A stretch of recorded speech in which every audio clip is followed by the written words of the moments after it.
السلام عليكم ورحمة الله وبركاته. بسم الله الرحمن الرحيم. الحمد لله رب العالمين. اللهم صل على محمد وعلى آل محمد كما صليت على إبراهيم وعلى آل إبراهيم إنك حميد مجيد. اللهم بارك على محمد وعلى آل محمد كما باركت على إبراهيم وعلى آل إبراهيم إنك حميد مجيد.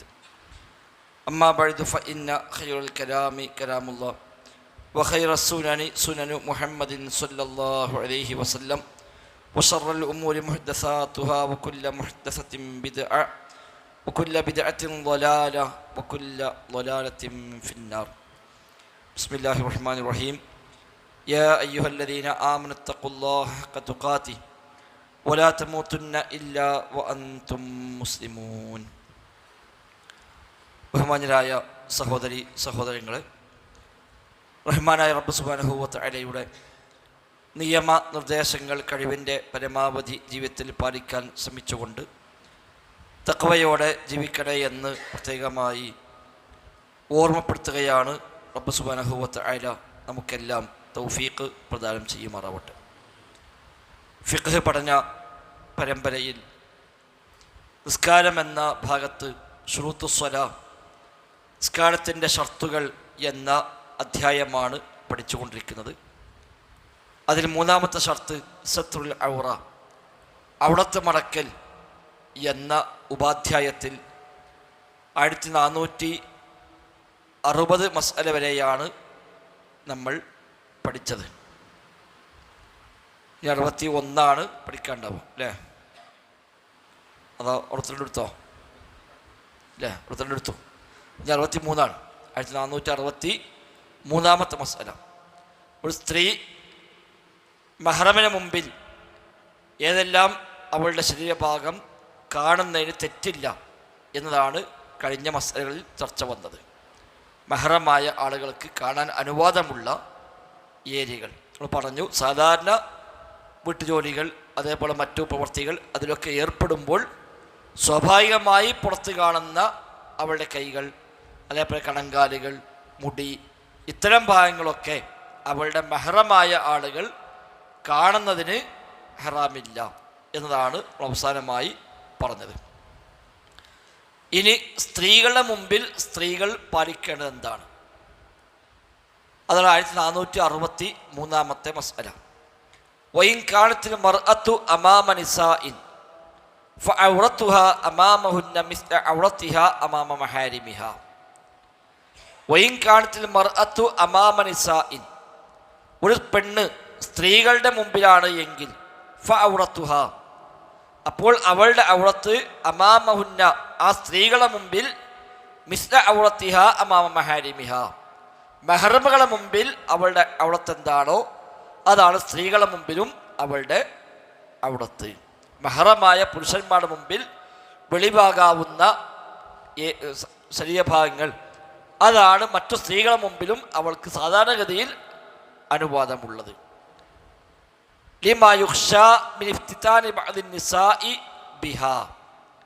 ചില സ്ത്രീകളെങ്കിലും അവളെ കൊണ്ട് ഫിത്നയിലാവാൻ കാരണമായേക്കാം എന്ന ഭയമാണ് അതിനപ്പുറം പാടില്ല എന്ന് പറയാനുള്ള കാരണം. ഒരു പെണ്ണിൻ്റെ മുമ്പിൽ മറ്റൊരു പെണ്ണ് പരിപൂർണമായും നഗ്നമായി നിന്നാൽ എന്താണ് ഇപ്പം തെറ്റ് എന്ന് ചോദിച്ചാൽ ചില സ്ത്രീകൾക്കെങ്കിലും ഒരുപക്ഷെ അതൊരു ഫിത്നയായിട്ട് മാറാൻ കാരണമായേക്കും. മാത്രമല്ല, ഒരുപക്ഷെ അവൾ ഇവളിൽ നിന്ന് കണ്ട ആ കാഴ്ചകളെ ഒരുപക്ഷെ മറ്റ് പുരുഷന്മാരടുത്ത് പോയി വർണ്ണിച്ചു കൊടുക്കാൻ, തൻ്റെ ഭർത്താവിന് തന്നെയും വർണ്ണിച്ചു കൊടുക്കാൻ ഒക്കെ ഒരു പക്ഷേ ഹേതുവായേക്കാം. അതുവഴിയൊക്കെ ചില ഫിത്നകൾക്കൊരു സാധ്യത ഉണ്ട്. അതുകൊണ്ട് സ്ത്രീകളുടെ മുമ്പിലാണെങ്കിലും പരിപൂർണമായും അഴിച്ചിടാം എന്നല്ല പഠിപ്പിക്കുന്നത്. മെഹ്റമായ പുരുഷന്മാരുടെ മുമ്പിൽ അവൾ പാലിക്കുന്ന കാര്യങ്ങളൊക്കെ സ്ത്രീകളുടെ മുമ്പിലും പാലിക്കുക. എന്നാൽ വയുസ്തസ്നാ മിൻ ദാലിക, അതിൽ നിന്നും ഒഴിവാക്കപ്പെടും അദ്ദിറാഅനി, മുഴങ്കൈകൾ, വബഅദു സ്വദരി, നെഞ്ചിൻ്റെ ചില ഭാഗങ്ങൾ, അതൊക്കെ ഒരു സ്ത്രീ കണ്ടാലും അത് തന്നെ വലിയ തെറ്റായ കാര്യമല്ല. ഫയജൂസു ലഹാ അൻ തുബ്ദിയഹാ അമാമഹുന്ന, അതൊക്കെ അവർക്ക് മുമ്പിൽ വെളിവാക്കൽ അനുവദനീയമാണ്. ലിഅന്ന ഖശ്യത ഇഫ്തിതാനി നിസാഇ ബിദാലിക ദഈഫ. കാരണം സ്ത്രീയുടെ ശരീരഭാഗം കണ്ടിട്ട് മറ്റൊരു സ്ത്രീക്ക് ഫിത്ന ഉണ്ടാവുക എന്നത് അതൊരു വളരെ ദുർബലമായ ഒരു ഭാഗമാണ്. സാധാരണഗതിയിൽ ഉണ്ടാവില്ല. എന്നാലും ചില സ്ത്രീകൾക്ക് പക്ഷേ അങ്ങനെ ചില ശഹ്വത്തൊക്കെ ഉണ്ടാവാൻ സാധ്യത ഉണ്ട് താനും. അപ്പോൾ ആ ഒരു സാധ്യതയെ പരിഗണിച്ചുകൊണ്ടാണ് ഇത് പാടില്ല എന്ന് പറയുന്നത്. അവിടെ നമ്പർ 1 ഇബ്നു ഉസൈമീൻ റഹിമഹുല്ലാ പറഞ്ഞ ഒരു വിശദീകരണം നമ്മുടെ മുസന്നിഫ് രചയിതാവ് അവിടെ നൽകിയിട്ടുണ്ട്. അഥവാ ഇതൊക്കെ വെളിവാകൽ ജായിസാണെന്ന് പറഞ്ഞാൽ അതിനർത്ഥം ആ നിലക്ക് വസ്ത്രം ധരിച്ചാൽ മതി എന്നല്ല. ഇതൊക്കെ ഇപ്പം പിന്നെ മുഴങ്കൈ കാണാം, കഴുത്തിന് മേലെ അല്ലെങ്കിൽ നെഞ്ഞിന് മേലെ കാണാം എന്നൊക്കെ പറഞ്ഞാൽ അങ്ങനത്തെ വസ്ത്രം ധരിച്ചാൽ മതി എന്നല്ല അതിനർത്ഥം. വസ്ത്രം ധരിക്കേണ്ടത് മാന്യമായ വസ്ത്രം തന്നെയാണ് ധരിക്കേണ്ടത്. എന്നാൽ സാധാരണ സ്ത്രീകളുമായി ഇടപഴകുമ്പോൾ കാണാൻ സാധ്യതയുള്ള ഭാഗങ്ങളാണ് ഈ പറഞ്ഞതൊക്കെ. അങ്ങനെ പെണ്ണ് കണ്ടുപോയി അതിന് തെറ്റില്ല എന്നേ ഈ പറഞ്ഞത് അർത്ഥമുള്ളൂ. അല്ലാതെ ഓൾ അങ്ങനത്തെ വേഷം സ്വീകരിച്ചാൽ മതി എന്നല്ല. കാരണം അത് നമ്മൾ പറഞ്ഞു കഴിഞ്ഞാൽ സ്വാഭാവികമായും അവിടെ നിൽക്കൂല. അങ്ങനത്തെ വേഷം സ്വീകരിക്കും. കുറച്ച് കഴിയുമ്പോൾ ആ വേഷം പിന്നെയും കുറച്ചുകൂടെ ചെറുതാകും. അങ്ങനെയൊക്കെ അത് എല്ലാ പരിധികളും ലംഘിക്കാനൊരു വഴിയായി അത് മാറിയേക്കാം. അതുകൊണ്ട് വേഷം ധരിക്കേണ്ടത് മാന്യമായി മറച്ച വസ്ത്രം തന്നെയാണ് അവൾ ധരിക്കേണ്ടത്. എന്നാൽ അങ്ങനെ ഒരു പെണ്ണ് ശരീരത്തിന് ഒരു മുടി കണ്ടു, തല കണ്ടു, മുഴങ്കൈ കണ്ടു, കണങ്കാല് കണ്ടു, തൻ്റെ മാറിൻ്റെ മേൽഭാഗം കണ്ടു, അതുകൊണ്ടൊന്നും ഒരു സ്ത്രീ മറ്റൊരു സ്ത്രീയിൽ നിന്ന് കണ്ടാൽ അതിൻ്റെ പേര് കുറ്റമില്ല, ഹറാമില്ല എന്ന് ഈ പറഞ്ഞതിന് അർത്ഥമുള്ളൂ എന്ന് ഇബ്നു ഉസൈമീൻ റഹിമഹുല്ലാ പറഞ്ഞ ഒരു ഭാഗം അവിടെ അനുബന്ധമായി നൽകിയിട്ടുണ്ട്. ഇനി യഹ്റുമു അലൽ മർഅത്തി, ഒരു സ്ത്രീക്ക് ഹറാമാണ് അൻ തൽബിസ അമാമൻ നിസാഇ വൽ മഹാരിം ലിബാസൻ ദയ്യിഖ. സ്ത്രീകളുടെ മുമ്പിലാണെങ്കിലും മഹറമായ പുരുഷന്മാരുടെ മുമ്പിലാണെങ്കിലും ഇറുകിയ വസ്ത്രങ്ങൾ, ടൈറ്റായ വസ്ത്രങ്ങൾ ധരിക്കൽ ഹറാമാണ്. യുബ്രിസു തഫാസീല ജസദിഹ, അവരുടെ ശരീരത്തിൻ്റെ വിശദാംശങ്ങളെ വ്യക്തമാക്കുന്ന രൂപത്തിലുള്ള ഇറുകിയ വസ്ത്രങ്ങൾ. മാ ബൈന സുറത്തിഹ ഇലാ റുക്ബത്തിഹ, പൊക്കിൾ മുതൽ മുട്ട് വരെയുള്ള ഭാഗത്ത്, മറ്റുള്ളതല്ല. പൊക്കിൾ മുതൽ മുട്ട് വരെ ഉള്ള സ്ഥലത്ത് വളരെ ഇറുകിയ വസ്ത്രങ്ങൾ ധരിച്ച് അതിലൂടെ ശരീരത്തിൻ്റെ വടിവും കാര്യവും കൃത്യമായി എടുത്തു കാണിക്കുന്ന രൂപത്തിലുള്ള വസ്ത്രം മെഹ്റമിന് മുമ്പിലാണെങ്കിലും അവൾ ധരിച്ചുകൂടാ. അന്യ സ്ത്രീയുടെ മുമ്പിൽ, മറ്റു സ്ത്രീകളുടെ മുമ്പിലാണെങ്കിലും അവൾ ധരിച്ചുകൂടാ. ലിഅന്ന ദാലിക മിൻ അസ്ബാബിൽ ഇഫ്തിതാനി ബിഹാ, കാരണം അതൊക്കെ ഫിത്നകളുടെ കാരണങ്ങളിൽ പെട്ടതാകുന്നു. ഒരു മെഹ്റമാണെങ്കിൽ പോലും, ആങ്ങളെയാണ്, എളാപ്പയാണ്, മുത്താപ്പയാണ്, അമ്മാവനാണ്, എന്നാൽ പോലും സ്ത്രീ എന്ന നിലയ്ക്ക് സ്വാഭാവികമായും ഒരു ആകർഷണീയത ഒരു പക്ഷേ ചില സമയത്തെങ്കിലും പിശാച്ച് ഇട്ടുകൊടുത്തേക്കാം. അപ്പം അങ്ങനെയൊക്കെയുള്ള വേഷം സ്വീകരിച്ച് വന്നാൽ ഒരു പക്ഷേ അതൊരു ഫിത്നയ്ക്ക് നിമിത്തമായി മാറിയേക്കാം. അപ്പം മെഹ്റമല്ല എന്താ, അപ്പം അവിടെ പ്രത്യേകിച്ച് ശ്രദ്ധിക്കാൻ എന്നല്ല, ഫിത്നയുടെ വഴികളെ അവിടെയും അടയ്ക്കേണ്ടതുണ്ട് എന്നർത്ഥം. ഇനി കുട്ടികളെ മുമ്പിൽ വൈകാലത്തിൽ ഹുറത്തുൽ കബീറ, സ്വതന്ത്ര സ്ത്രീ, വലിയ മുതിർന്ന സ്ത്രീ, അമാമ തിഫ്ലിൻ, ഒരു കുട്ടിയുടെ മുമ്പിൽ സ്വീകരിക്കേണ്ട കാര്യങ്ങൾ. കുട്ടി എന്ന് പറയുമ്പോൾ പലതരം കുട്ടി ഉണ്ടാവും. 7 വയസ്സിൽ താഴെയുള്ള കുട്ടി, 7 വയസ്സിൽ മീതെ പ്രായപൂർത്തിയാകാത്ത കുട്ടി, പ്രായപൂർത്തിയായ കുട്ടി, ഇതൊക്കെ ഉണ്ടാകും. കുട്ടികൾക്ക് മുമ്പിൽ സ്ത്രീകൾ ശ്രദ്ധിക്കേണ്ടത്, മുതിർന്ന സ്ത്രീകൾ കുട്ടികൾക്ക് മുമ്പിൽ ശ്രദ്ധിക്കേണ്ടത് അത് അമാമ തിഫ്ലിൻ വൈരി മുമയ്യിസിൻ, വകതിരിവെത്താത്തൊരു കുട്ടിയാണ്. അങ്ങനെ ഒരു പെണ്ണിൻ്റെ ശരീരം കണ്ടിട്ട് പ്രത്യേകിച്ചൊരു വികാരമൊന്നും ഉണ്ടാവാൻ പ്രായമായിട്ടില്ലാത്ത, അങ്ങനത്തെ ചിന്തയൊന്നുമില്ലാത്ത, അതൊന്നും അറിയാത്ത ഒരു സാധാരണ കുട്ടി.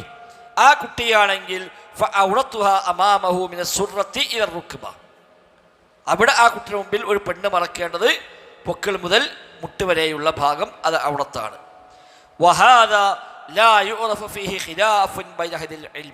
ഇക്കാര്യത്തിൽ പണ്ഡിതന്മാർക്കിടയിൽ ഖിലാഫുള്ളതായിട്ട് അറിയപ്പെട്ടിട്ടില്ല, അറിയപ്പെട്ട വ്യത്യാസങ്ങളൊന്നും ഇല്ല. ലിഅന്നഹു ലാ ശഹ്വത ലഹു, കാരണം ആ കുട്ടിക്ക് ശഹ്വത്തില്ല, വികാരങ്ങളില്ല. വലാ യുഖ്ശാ മിൻ അൻ യസിഫഹ ലിർരിജാൽ, അത് മറ്റൊരാളുകൾക്ക് പോയി കുട്ടി പറഞ്ഞു കൊടുക്കുന്നതിനെ കുറിച്ചുള്ള ഭയവും ഇല്ല. ഇന്നത്തെ കാലത്ത് ഇപ്പം അതല്ല. ചിലപ്പോൾ ആ കുട്ടിയുടെ ഒരു ക്യാമറ ഉണ്ടാവും, ആ കുട്ടി ക്യാമറയിൽ പിടിക്കുക, അങ്ങനെ നിന്ന് കൊടുക്കുക. ചിലപ്പോൾ ചെറിയ കുട്ടിയല്ലേ, അത് പറ്റില്ല. കാരണം അപ്പം ആ കുട്ടി മാത്രമല്ല കാണാം, മറ്റു പലരും അത് പിന്നീട് കാണാൻ നിമിത്തമാകും. അപ്പം ആ ഭാഗം അവിടെയും ശ്രദ്ധിക്കേണ്ടതുണ്ട്. എന്നാൽ വഇൻകാന മുമയ്യസൻ, ആ കുട്ടി വകതിരിവെത്തിയ കുട്ടിയാണ് എങ്കിൽ ഫഇൻകാന ലഹു ശഹ്വത്തുൻ, അവന് വികാരമുണ്ട് താനും, പ്രായപൂർത്തി ആയോ ഇല്ലേ എന്നതിനേക്കാളേറെ വൈകാരികമായി ചിന്തിക്കുന്ന കുട്ടിയാണോ, പെണ്ണിനെ കണ്ടാൽ ആ പെണ്ണിന്റെ ശരീരഭാഗങ്ങളെ കണ്ടാലൊക്കെ കുട്ടിക്ക് പ്രത്യേകിച്ച് എന്തെങ്കിലുമൊക്കെ വൈകാരിക ചിന്തയുണ്ടാകുന്ന കുട്ടിയാണ് എങ്കിൽ ഫഹുവക്കൽ റിജാദിൽ അജാനിബി, അപ്പോൾ അന്യ പുരുഷന്മാരെ പോലെ തന്നെയാണ് കണക്കാക്കേണ്ടത്. ലിഖൗഫിൽ ഫിത്ന, ഫിത്ന ഭയപ്പെടുന്നതിനാൽ. വഇല്ലം യകുൻ ലഹു ശഹ്വ, എന്നാൽ വികാരമൊന്നുമില്ലാത്ത കുട്ടിയാണ് എങ്കിൽ ഫഹുവക്കൽ മഹാരിമി, മഹറമായ പുരുഷന്മാരുടെ മുമ്പിൽ പാലിക്കുന്നത് പോലെയാണ് അപ്പോൾ അവിടെ പാലിക്കേണ്ടത്. ലിമാ യുഖ്ഷ മിൻ വസ്ഫിഹി ലഹാ, അവിടെ പിന്നെ എന്താ പ്രശ്നം? നേരത്തെ പറഞ്ഞു വകതിരിവില്ലാത്ത കുട്ടി, ഇവിടെ വകതിരിവുള്ള കുട്ടി ശഹ്വത്തില്ല. അപ്പം എന്തിനാ വേർതിരിച്ചത്? ആ കുട്ടിന് പക്ഷേ മറ്റുള്ളവർക്ക് പോയി ഇത് വർണ്ണിച്ചു കൊടുക്കാൻ സാധ്യതയുണ്ട്. ഇവിടെ ശരീരഭാഗങ്ങൾ കണ്ടത് ആ കുട്ടി മറ്റ് പുരുഷന്മാരെ പോയിട്ട് പറഞ്ഞു കൊടുത്തേക്കാം. മറ്റേ കുട്ടിയുടെ കാര്യത്തിലോ അതുമില്ല, വകതിരിവില്ലാത്ത കുട്ടിക്ക് അതുമില്ല, ഇവിടെ വകതിരിവുണ്ട്. അതുകൊണ്ട് ആ കുട്ടിന് പക്ഷേ ചിലപ്പോൾ പറഞ്ഞേക്കാം. അതുകൊണ്ട് ആ ഒരു കവാടം അടക്കുക എന്ന നിലയ്ക്ക് അവിടെ മെഹറമിന് മുമ്പിൽ എങ്ങനെയാണ് ചെയ്യുക, അങ്ങനെ ചെയ്യുക. ഒരു പക്ഷേ വികാരമുണ്ടാവുകയും ചെയ്തേക്കാം. മറ്റുള്ളവർക്ക് മനസ്സിലാവാത്ത വിധം. പൊതുവെ ഓനെല്ലാം കണക്കാക്കാൻ എന്താണ്, ഓനങ്ങനെ ഒരു പോയത്തക്കാരനാണ്, ഓനിപ്പോൾ അങ്ങനെ പെണ്ണുങ്ങളെ കണ്ടാൽ പ്രത്യേകിച്ച് തോന്നലൊന്നുമില്ല എന്നാണ് നമ്മൾക്ക് വെപ്പ്. പക്ഷെ അറിയാത്ത ചില ചിന്തകൾ, താല്പര്യങ്ങൾ പക്ഷെ അവനിൽ ഉണ്ടാവുകയും ചെയ്തേക്കാം. വകതിരിവുള്ള കുട്ടിയാണല്ലോ, അവർ ഒരു 10 വയസ്സ് 11 വയസ്സ് 12 വയസ്സായ കുട്ടി, പ്രായപൂർത്തിയായിട്ടൊന്നുമില്ല, എന്നാലും ഏതാണ്ട് കാര്യങ്ങളൊക്കെ മനസ്സിലാക്കുന്നൊരു കുട്ടിയാണ് എങ്കിൽ അവിടെ മഹറമിൻ്റെ മുമ്പിൽ ഒരു പെണ്ണെങ്ങനെയാണോ വേഷം സ്വീകരിക്കേണ്ടത് ആ നിലയ്ക്ക് ആ കുട്ടിയുടെ മുമ്പിൽ വേഷം സ്വീകരിക്കണം. ഇനി തിരിച്ച് പെണ്ണിൻ്റെ അവിടുത്തെ പറഞ്ഞതൊക്കെ ഇങ്ങനെ പെൺകുട്ടിയാണെങ്കിലോ ഏത് പ്രായം മുതൽ പെൺകുട്ടിക്ക് നമ്മൾ വേഷം കൃത്യമായി മറച്ച് ശീലിപ്പിക്കേണ്ടതുണ്ട്. അൽ ബിൻതുല്ലത്തി ലം തബ്ലുഗ് 7 സിനീൻ, 7 വയസ്സ് എത്തിയിട്ടില്ലാത്ത പെൺകുട്ടി, ലാ ഔറത്തലഹ, അവൾക്ക് പ്രത്യേകിച്ച് ഔറത്തില്ല. 3 വയസ്സ് 4 വയസ്സ് 5 വയസ്സ് 6 വയസ്സൊക്കെ ഉള്ള പെൺകുട്ടിക്ക് പ്രത്യേകിച്ച് അങ്ങനെ ഔറത്തൊന്നുമില്ല. അപ്പോൾ സാധാരണ ചിലപ്പോൾ ട്രൗസർ കൊടുക്കും, ചില കുപ്പായം മാത്രം ഇടും, കുഴപ്പമൊന്നുമില്ല. അത് ഔറത്ത് മറക്കുക എന്ന നിലക്കല്ല, ഒരു മര്യാദ കുട്ടിയെ പഠിപ്പിക്കുക എന്ന നിലക്കാണ് നമ്മളിതിങ്ങനെ ശീലിപ്പിച്ചു കൊണ്ടിരുന്നത്. വയജൂസു ലംസു ജമീഇ ജിസ്മിഹ, അവിടെ ശരീരത്തിലെ ഏത് ഭാഗത്തും സ്പർശിക്കാൻ അനുവദനീയമാണ്. വന്നദുറു ഇലൈഹി, അതിലേക്ക് നോക്കലും ജായിസാണ്. മാദാമത് ലാ തുഷ്തഹ, ആശിക്കപ്പെടാത്ത അവസ്ഥയിലാണെങ്കിൽ. ചിലപ്പോൾ കുട്ടി 6 വയസ്സേ ഉള്ളൂ, പക്ഷെ നല്ല നണ്ടും തടിയും കണ്ടാലൊക്കെ ഒരു പുരുഷന്മാർക്ക് വികാരം ഉണ്ടാകുന്ന സാഹചര്യം ആ കുട്ടിയിൽ ഉണ്ടെങ്കിലോ അപ്പം പുരുഷന്മാർ ശ്രദ്ധിക്കേണ്ടതുണ്ട്. അതൊന്നുമല്ല, അങ്ങനൊന്നുമില്ല എങ്കിൽ സ്വാഭാവികമായി ഒരു ചെറിയ കുട്ടികളായിട്ട് നമ്മൾ കണക്കാക്കി പോകും. ആ കുട്ടിയെ കാണുമ്പോൾ പ്രത്യേകിച്ചൊന്നും തോന്നലില്ല എങ്കിൽ ആ കുട്ടിയുടെ ശരീരഭാഗം സ്പർശിക്കുന്നതിനോ കാണുന്നതിനോ തെറ്റൊന്നുമില്ല. ലിഅന്നഹു ലാ യുഖ്ഷ മിൻ ഇഫ്തിതാനി ബിദാലിക, കാരണം അവൾ ആ കുട്ടിയെ കണ്ടതുകൊണ്ട് പ്രത്യേകിച്ച് ഫിത്നകളൊന്നും ഭയപ്പെടാനില്ല. വലിൽ ഇജ്മാഇൽ അമലിയ്യി മിൻ ഉമ്മത്തി അലാ ദാലിക, അതോടൊപ്പം ഉമ്മത്തിൻ്റെ അമലിയായ ഇജ്മാഉമുണ്ട്. ഉലമാഇന്റെ ഇജ്മാ അല്ല പറഞ്ഞത്, ഇതിലെ പറഞ്ഞൊക്കെ എന്താണ്, ഉലമാക്കളുടെ ഇജ്മാ ആണ്. ഇവിടെ ഉമ്മത്തിൻ്റെ ഇജ്മാ ആണ്. എങ്ങനെ ഇജ്മാ? അമലിയായ ഇജ്മാ എന്ന് പറഞ്ഞാൽ സാധാരണഗതിയിൽ മുസ്ലിം ഉമ്മത്ത് അങ്ങനെയാണ് ചെയ്തു പോരുന്നത്. ഒരു 4 വയസ്സ് 5 വയസ്സ് 6 വയസ്സായ കുട്ടിനെ നമ്മൾ ആരും പ്രത്യേകിച്ച് അങ്ങനെ ഒരു അവിടുത്തെ മറക്കാൻ പഠിപ്പിച്ച് അങ്ങനെ ഒരു ഇതായി കൊണ്ടുവരില്ല. ആ ഒരു കുട്ടിനെ കണ്ടാൽ ഇപ്പോൾ എവിടെ പോയി, ഒരു സുഹൃത്തിനെ കുട്ടിയായിക്കോട്ടെ, ഒരു അന്യ കുട്ടിയായിക്കോട്ടെ, എവിടുന്ന് കണ്ടാലും ആ കുട്ടിനെ കാണുമ്പോൾ ഒരു സ്നേഹവും വാത്സല്യവും ഉണ്ടാവുന്നല്ലാതെ ആ കുട്ടിന് വേറെ പ്രത്യേകിച്ച് തെറ്റായ ചിന്തകളൊന്നും സാധാരണ പുരുഷന്മാർക്ക് ഉണ്ടാകാറുമില്ല. അത് ഉമ്മത്ത് പൊതുവെ അങ്ങനെ പ്രാവർത്തികമാക്കി ഇജ്മാ ആയി പോന്ന കാര്യവുമാകുന്നു.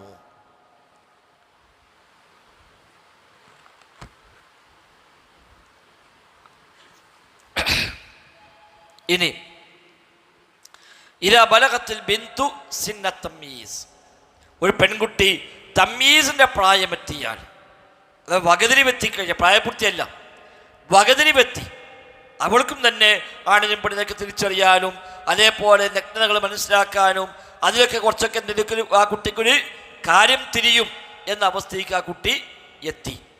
വഹുവസബുസനീൻ, സാധാരണഗതി 7 വയസ്സാണ് തമീസ്. ചില കുട്ടികൾക്ക് 8 വയസ്സാവും, ചില 9 വയസ്സാവും. ചില നമ്മൾ പറയും സംഗതി 10 വയസ്സായി, ഇപ്പോഴും ഒരു പൊട്ടത്തിയാണ്, പോയത്തക്കാരിയാണ്, ഒന്നും മനസ്സിലാവില്ല എന്നറിയും. ചിലപ്പോൾ അതിന് മുമ്പേ തന്നെ കുട്ടികൾക്ക് കാര്യങ്ങളൊക്കെ മനസ്സിലായി തുടങ്ങുകയും ചെയ്യും. അങ്ങനത്തെ കുട്ടിയാണ് വലം തബ്ലുഗ് എന്ന പ്രായപൂർത്തി ആയിട്ടുമില്ല എങ്കിൽ വകാനത്ത് മിമ്മൻ ലാ തുസ്തഹ, അതോടൊപ്പം കണ്ടാൽ ആശിക്കപ്പെടാത്തവളുമാണ്. ശരീരപ്രകൃതി കൊണ്ടങ്ങനെ ആ കുട്ടിയെ കണ്ടാൽ പ്രത്യേകിച്ച് ആശയൊന്നും 9 വയസ്സ് 10 വയസ്സ് 11 വയസ്സ് 12 വയസ്സൊക്കെയുള്ള പെൺകുട്ടികൾ പ്രായപൂർത്തിയായിട്ടില്ല. ആ പ്രായത്തിലുള്ള കുട്ടി കണ്ടാൽ ആശിക്കപ്പെടുകയുമില്ല എങ്കിൽ ഫഅൗറത്തുഹ, അവളുടെ ഔറത്ത് മിന സുർറത്തി ഇല റുക്ബ, പൊക്കിൾ മുതൽ മുട്ട് വരെയാണ്. അപ്പം അങ്ങനത്തെ കുട്ടി ഒരു ഉടുപ്പ് മാത്രം ഇട്ടു, ചില കുപ്പായിട്ടില്ല, അതുകൊണ്ട് മാത്രം പ്രത്യേകിച്ച് തെറ്റൊന്നുമില്ല. ലിഅന്നഹു ലാ യുഖ്ശാ മിൻ ഇഫ്തിതാഇ ബിന്നദരി ഇലൈഹാ, കാരണം അവളെ നോക്കൽ മുഖേന ഒരു ഫിത്നയൊന്നും സാധാരണഗതിയിൽ ഭയപ്പെടുന്നില്ല. എന്നാൽ അമ്മ ഇൻകാൻ തുസ്തഹ, അവൾ ആശിക്കപ്പെടുന്നവളാണെങ്കിലോ ഫഇന്നഹു യഹ്റമു നദറു ഇലാ ജമീഇ ജിസ്മിഹാ, അവളുടെ ശരീരത്തിലെ ഏത് ഭാഗവും നോക്കൽ ഹറാമാണ്. ലിമാ യുഖ്ശാ മിൻ ഹുസൂൽ ഫിത്ന, ഫിത്ന ഉണ്ടാവാനുള്ള സാധ്യതയാണ്, ആ ഭയമാണ് കാരണം. കൽ കബീറത്തി, അപ്പോൾ വലിയ പെണ്ണിനെ പോലെ തന്നെയാണ് അവൾ. അപ്പം 3 രൂപത്തിലാണ് പറഞ്ഞത്.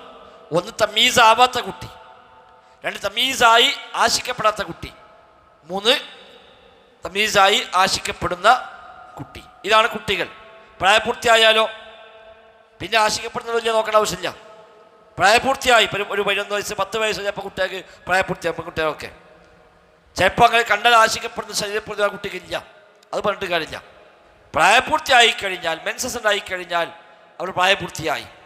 പിന്നെ പൂർണ്ണമായും ഇസ്ലാമികമായ വേഷം അവളെ ശീലിപ്പിക്കുക, അത് ധരിക്കൽ തന്നെയാണ് നിർബന്ധമായിട്ട് ഉള്ളത്. അപ്പോൾ അവിടുന്ന് അങ്ങോട്ട് ഖിലാഫില്ല. പ്രായപൂർത്തിയായിട്ടില്ല, വകതിരിവുമായിട്ടില്ല, ഷഹ്വത്ത് കണ്ടാൽ ഷഹ്വത്തുമില്ല, അവർക്കും ഷഹ്വത്തില്ല എങ്കിൽ അവിടത്തില്ല, അതിലും തർക്കമില്ല. 3, 4, 5 വയസ്സൊക്കെ പ്രായമുള്ള കുട്ടി, ആ കുട്ടിക്ക് വകതിരിവില്ല, ആ കുട്ടിയെ കണ്ടാലും പ്രത്യേകിച്ച് ആൾക്കും അങ്ങനെ ഒരു ഷഹ്വത്തൊന്നും തോന്നുകയുമില്ല എങ്കിൽ അവർക്ക് അവിടത്തില്ല. പ്രായപൂർത്തി ആയിക്കഴിഞ്ഞാലോ ഇസ്ലാമികമായ അവിടത്ത് പാലിക്കൽ നിർബന്ധമാണ്. അത് രണ്ടിനും ഖിലാഫില്ല. ഇടയ്ക്കുള്ളത് പറഞ്ഞതാണ്, 1 പ്രായപൂർത്തി ആയിട്ടില്ല, 7 വയസ്സിന് മീതായിട്ടുണ്ട്, ആശിക്കപ്പെടുന്നുമുണ്ട് എങ്കിൽ ശ്രദ്ധിക്കണം. ആശിക്കപ്പെടുന്നില്ല എങ്കിൽ പൊക്കിൾ മുതൽ മുട്ട് വരെ. പ്രായപൂർത്തി ആയാലോ പിന്നെ എല്ലാം കഴിഞ്ഞു, അവർക്ക് ഇസ്ലാമികമായ വേഷം സ്വീകരിക്കൽ നിർബന്ധമാണ്. ഇനി അടിമ സ്ത്രീ, ഇതേ പറഞ്ഞ സ്വതന്ത്ര സ്ത്രീകളാണ്. ഇനി അടിമ സ്ത്രീകളാണ് മറ്റൊന്ന്. അടിമ സ്ത്രീകൾ സ്വാഭാവികമായും അന്ന് പുരുഷന്മാരെ പോലെ ചിലപ്പോൾ മാർക്കറ്റിലേക്ക് ഇറങ്ങിയും അതേപോലെ അല്ലാത്ത സ്ഥലത്തും ജോലിക്കും മറ്റൊക്കെ പോകുന്നവരാണ്. യജമാനൻ നൽകുന്നതേ അവർ കൈവശം ഉണ്ടാവുകയുള്ളൂ. വേഷം പോലും സ്വന്തമായി ഒരു വസ്ത്രം വാങ്ങാൻ ചിലപ്പോൾ അവർക്ക് പണം ഉണ്ടാവില്ല. സമ്പാദിച്ച് കിട്ടുന്നതെല്ലാം യജമാനെ കൊണ്ടുപോയി കൊടുക്കും. യജമാന് സമ്പത്താണ് അടിമ, ആണാവട്ടെ പെണ്ണാവട്ടെ. അടിമ എന്നുള്ളത് യജമാൻ്റെ സ്വത്താണ്.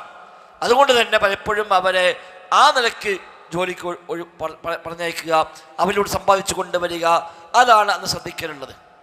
അതുകൊണ്ട് അടിമ സ്ത്രീകളെ കണ്ടാൽ പൊതുവെ അക്കാലത്തൊന്നും അങ്ങനെ ഒരു ആശ പൊതുവെ ആളുകൾക്ക് ഉണ്ടാകാറുമില്ല. കാരണം അങ്ങനെ ആ നിലയ്ക്കല്ല അവരെ കാണുന്നത്.